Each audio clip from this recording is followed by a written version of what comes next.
When medicine is free, it is worth less. Not worthless, it's just worth less.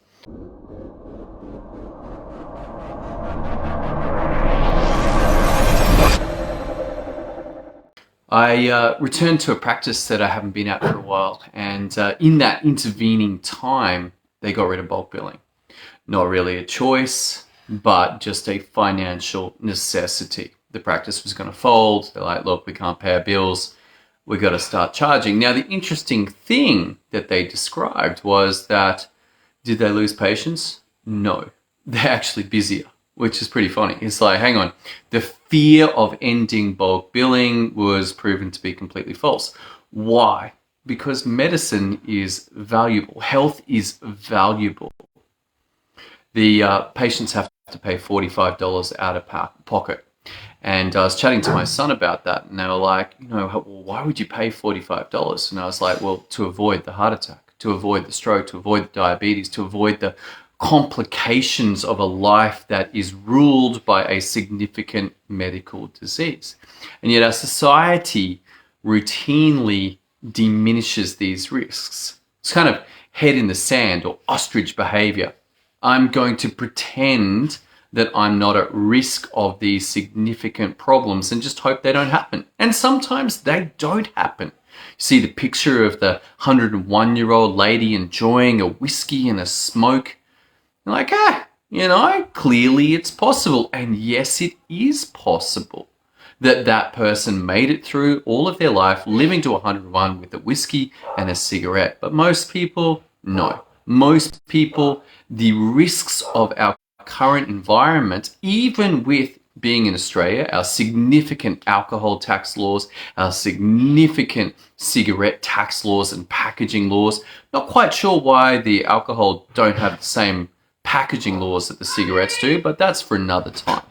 And so this difficulty that we face in terms of how much is medicine worth, what's interesting to me is that people do value medicine and they will pay for it. But what happens to all of those who can't? Well, unfortunately, it means that they're seeking another practice. They've gone to the bulk billing practice. There's only one left in the entire area, and it's closed its books. Now, where do those people go from there? Well, that means they're in the emergency department. This actually means an interesting problem.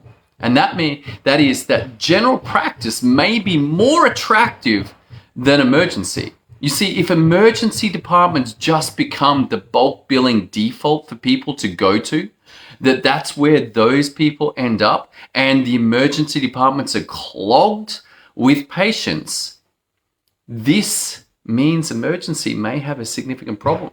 And they know they've got a problem. I was at a conference recently and they said that the most of the presentations to emergency medicine were neither emergencies or medical.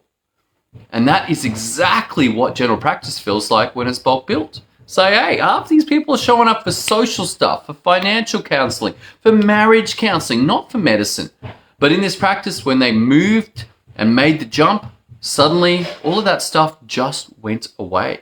So if you haven't made the jump yet, if you're like, we're scared about what people will think, then take the experience of this practice that I've been at. It's like, hey, actually, we didn't lose any patients. The quality of the presentations when people show up is significantly higher. That people are showing up with notepads, with lists of problems. Never seen this before. Like, did you just bring a notepad in? I've documented what I want to cover in this consultation. Like, thank you. Thank you for making the effort and the investment into making this consultation between you and me of significantly more value than previously. People would come in and like, oh yeah, I had like a list. I can't remember it. I've only got this one thing. But once they're paying and once there's an investment into their health, they are investing into their health. And yes, they are paying me as the doctor, and yes, they are paying the practice, but when they are making that investment into themselves, they start to pay attention. They start to make the changes. When I say, hey, you need to lose weight, you need to get the waist down. Your number one risk factor right now is your weight. And until you make that change and like, you know what, yeah, I got an injury and I stopped walking 5 to 7 Ks a day. I'm like, well, what's going to take for you to get back to walking? Because your back pain and your abdominal pain and your liver are all crying out for you to get back to exercise. He's like, yeah, you know what, you're right. And then paid for that. And that investment in himself will hopefully lead to a significantly better outcome for his health in his future because he made that payment. All right, that's all I got for you. Hope you're having an awesome day today. We are going under some significant changes in general practice, but do not think that they're all bad.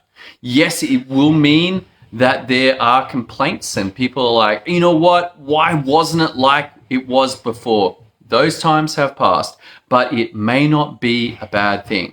When people pay, they pay attention and they are investing in their own health, and it will lead to better outcomes for them, which is what we all want. All right, look forward to seeing you on the next episode as we continue through this journey into improving general practice in Australia. See you then.